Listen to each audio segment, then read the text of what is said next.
Պարոն Ավինյան, տեղեկություն տարածվեց, որ Մայր Հայաստան խմբակցության ղեկավար Անդրանիկ Թևանյանին հանրային քրեական հետապնդում է նրա նկատմամբ հարուցվել պետական դավաճանության մեղադրանքով։ Տարիներ շարունակ, կարելի է ասել, իրենք ձեզ մեղադրում էին թշնամանքի դավաճան լինելու, իսկ խնդրեմ ձեր մեկնաբանությունը։ Դե գիտեք, այն ինչ այսպես ասած բոլորը զգում էին եւ բոլորը գիտեին, ոնց որ սկսում է դուրս գալ ջրի երես եւ իրականում այդ մարդիկ իմ կարծիքով իրենց հոգեբանորեն նույնիսկ չեն պատկերացնում, որ իրենք լրտեսությամբ են զբաղված եւ իրենք այլ երկրների շահեր են սպասարկում, որովհետեւ իրանց համար իմ կարծիքով նույնիսկ այն ինչ որ իրենք արել են նորմալ է, չնայած այն հանգամանքին, որ դա որոշ մարդկանց համար, օրինակ իրենց համար նորմալ է, որ կարող ես դավաճանել սեփական երկիրը, լրտեսական ինֆորմացիա տալ այլ երկրների, դա քրեորեն պատժելի արարք է, եւ ես կարծում եմ, որ այս տեսակ նախադեպերը շատ կարևոր են եւ այս տեսակ նախադեպերից մեր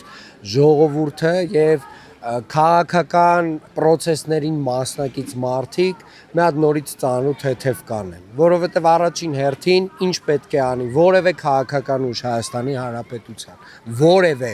առաջին հերթին պետք է սպասարկի Հայաստանի Հանրապետության շահերը, Հայաստանի Հանրապետության ժողովրդի շահերը։ Այն արդարացումները, որ այս սրա հետ կհամագործակցենք, սրան ինֆորմացիա կտանք, այդ հիմարությունները դրանք մաքուր պետական դավաճանություն են եւ մաքուր լրտեսություն են, դատապարտելի է եւ ես կարծում եմ, որ շատ շատերը ունեն մտածելիք սրանից հետո։ Պատերազմի եռագլուխ կուսակցության առաջնորդները ամեն մեկը ինչ որ ձևով կապված է պետության դեմ ինչ որ մի վատ հարցի հետ։ Օրինակ Ռոբերտ Քոչյանի հետ հայտնի ձայնագրությունը, որը սպրդել էինք, թեև ինքը ասում է, որ դա արհեստական ինտելեկտով է սարքած, Սամվել Կարապետյանի Facebook-ի աշխատակից լինելը, եղբոր որդու ՌԴ անձնագիրը թաքցնել։ Այս ամենը իմի բերելով ինչ սպասել առաջիկա ընտրություններին։ Ես կարծում եմ, որ Հայաստանի Հանրապետության ժողովուրդը պատերազմի եռագլուխ կուսակցությանը պետք է շախ եւ մատ անի եւ իրականում այն բոլոր ուժերը, այն բոլոր կուսակցությունները, այն քաղաքական ուժերը, որոնք որ ներկայացնում են այլ երկրների շահեր, ուղղորդված են այլ երկրների կողմից, պետք է համապատասխան եւ համարժեք պատասխան ստանան Հայաստանի Հանրապետության ժողովրդի կողմից եւ արդեն իսկ ոնց որ տեսանելի է, որ ամբողջովին անիրատեսական չէ այն ինչ որ մենք ասում ենք, որ նրանք ուղակի շեմը չպետք է հաղթահարեն հունիսի 7-ին։ Եվ սա է մեր ասելիքը նաև մեր ժողովրդին, որովհետև գիտեք, էլի կարելի է մրցակցել ինչ որ անձանց հետ, ինչ որ կուսակցությունների հետ, բայց գոնե իմանաս, որ քո երկրի շահն են էլի պաշտպանում, քո տեսակետը չեն կիսում միգուցե, քեզ հակառակվում են, ասում են, ես սխալ ես, ես մյուսը սխալ է, թեկուզ ասում են դավաճան ես, բայց ուրիշ երկրի շպիոն ու լրտես չեն։ Պարոն Ավինյան, եւ Ռոբերտ Քոչյանը որտեղ գնում, ասում է իմ ժամանակ սենց էր, տնտեսական թռիչքներից է խոսում եւ այլն, դուք այդքան գործ եք անում, դեռ էլի անելիք կա, դեռի ժամանակներից մնացած։ Այդ ինչ է արել, որ այդպես գլուխ է գողում։ Դիտեք, իրականում այնց բարեգործական հիմնադրամներով, Քրքորյանի փողերով, ինչ որ ծրագրեր իրականացրած, մի մասն էլ կերած անձինք առհասարակ թող երկրի զարգացման մասին չխոսեն։ Մարդը,